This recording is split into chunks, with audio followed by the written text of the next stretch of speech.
युवकों को हाणी पकाइले मद माफिया गुरुतर अवस्था एसीबी स्थानांतर पुलिसर तनाघना कैपिटल थाना अंतर्गत फाड़िकिया बस्तीर जड़े युवकों को मरणांतक आक्रमण होईछि। मद माफिया माने खंडा भुजाली और मद बोतल आक्रमण करिसेंति।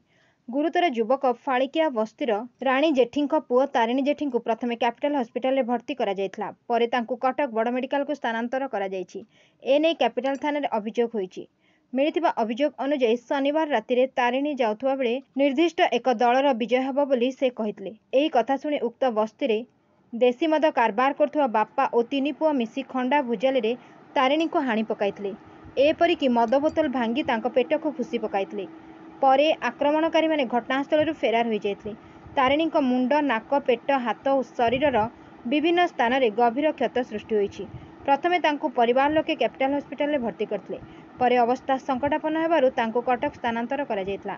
एने तारिणी को मां राणी जेठी कैपिटल थाना रे लिखित अभियोग करिसेंति। पुलिस एक मामला रुजु करी आक्रमणकारी को गिरफ्त करबा पई तनाघना चलाइछि। Bureau report 51 news agency.